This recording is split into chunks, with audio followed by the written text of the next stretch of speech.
Eu sou cientista social também, graduação, mestrado em antropologia e depois fiz uma pós, que faltaram pouquíssimas cadeiras para terminar, mas vamos registrar aqui que eu fiz uma pós em design de serviço.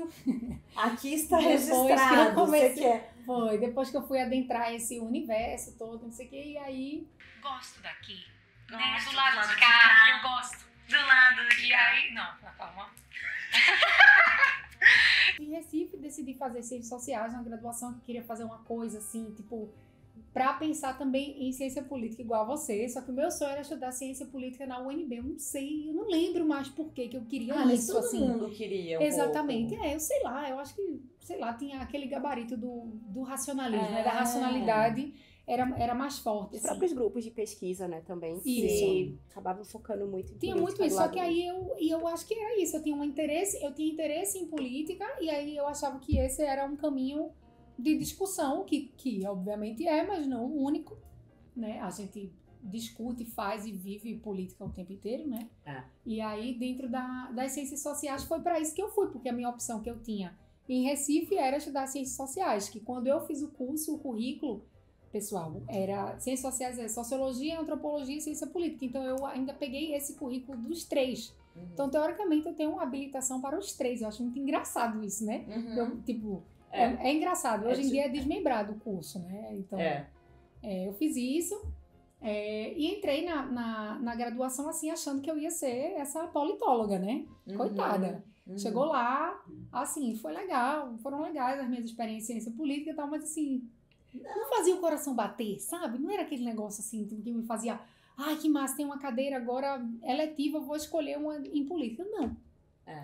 E aí foi aos poucos eu fui descobrindo sociologia e antropologia. Acho que todo mundo que escolhe sociologia ou antropologia passa por aquele caminho de aí qual que eu gosto mais, né? Ou fica ali no meio, né? Isso. E aí, pra mim, assim, o que definiu muito, assim, foi a forma de fazer a pesquisa.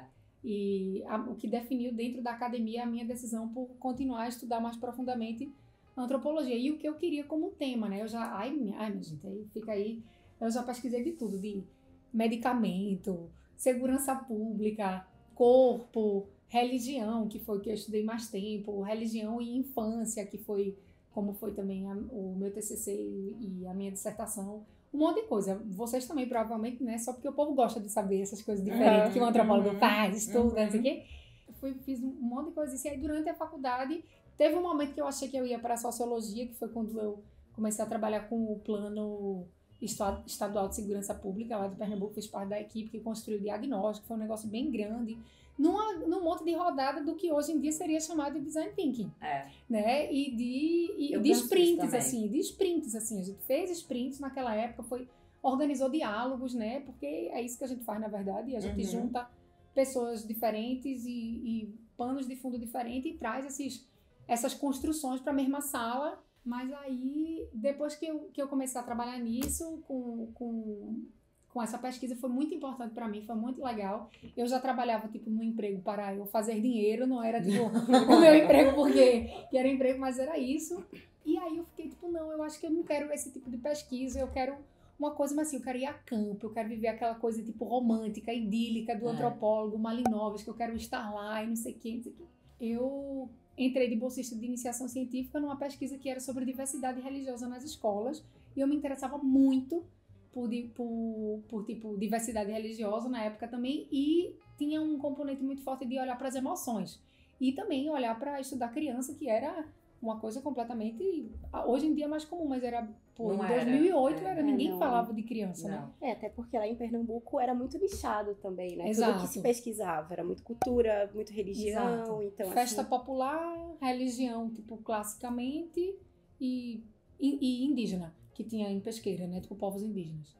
E aí, era muito isso, assim, eu me lembro. Quando eu terminei a graduação, depois de que todas nós, tenho certeza, também tivemos aquele momento de isso aqui não serve pra nada, quero sair, e depois a gente faz, não, eu amo isso, vou voltar, não vou largar isso nem a pau.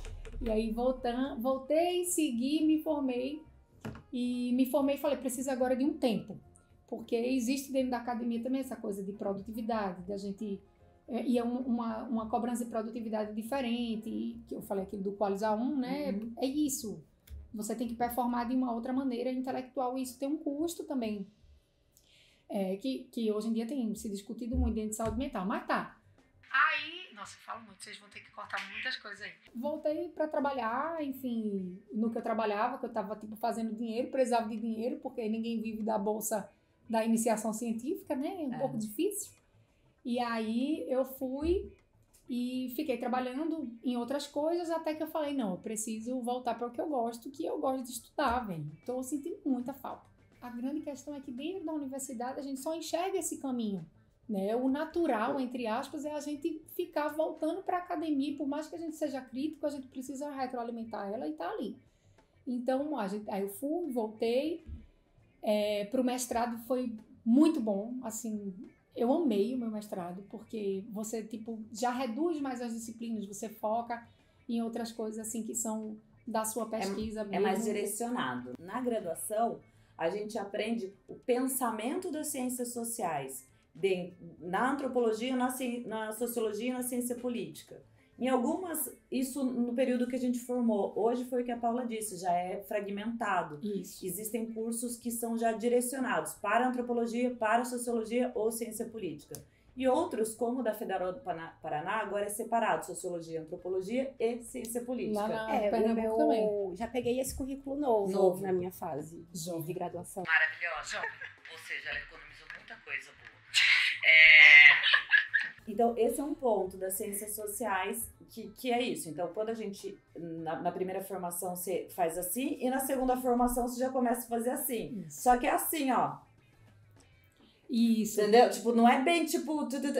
vai fechando, vai Pra quem tá vendo. Vendo no áudio, ela tá fazendo. Tem pessoas que estão no áudio, ela tá fazendo uma mímica de um abre e fecha, porque a borda é estranha. Tipo um duplo diamante, tá, queridos? Isso é um ponto. Outro ponto que eu também quero abordar aqui rapidinho, Não, amiga. para dentro do rolê, Campo e Malinowski. Malinowski é um autor da antropologia. Existe um mito de origem que ele é o cara que fundou a antropologia. Depois eu posso tirar um livrinho daqui, mostrar.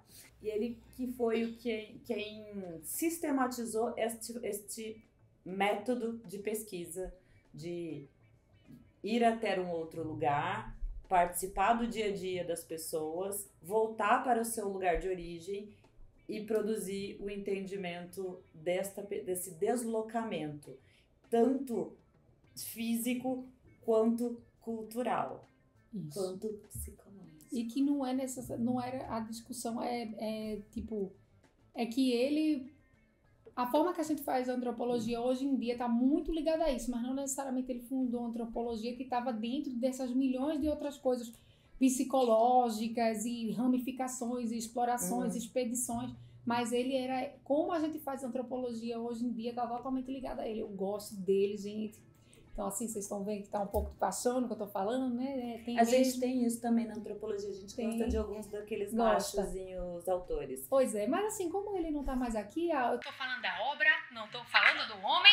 e aí eu acho que é isso, assim, ele trouxe essa coisa que é a observação participante, né? Porque antes a antropologia era feita através de relatos de viajantes, e aí era um antropólogo de gabinete, ficava ali sentado e muito fácil, né? Vou lá e vou escrever sobre o que alguém viu, e aí eu boto minha camada em cima. Aí eu tenho uma pergunta que liga com isso. O que é antropologia? Ai, amiga, não. Essa pergunta aqui.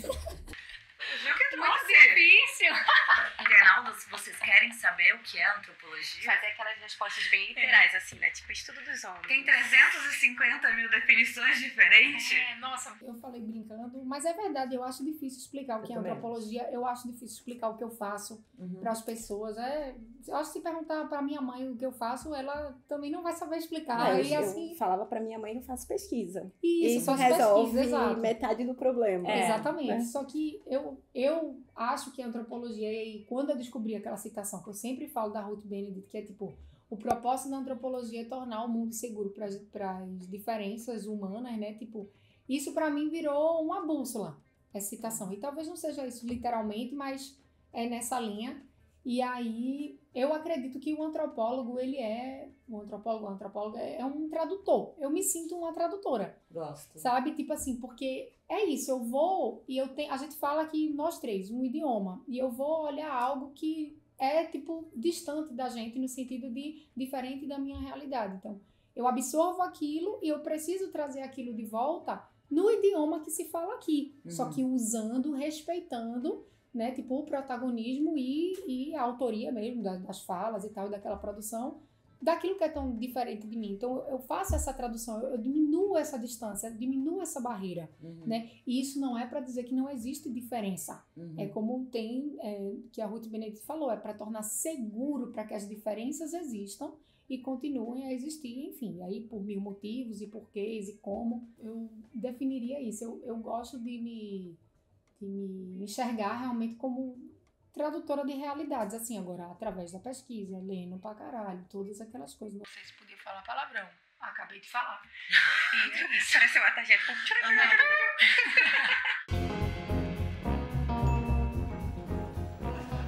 Você está do lado de cá.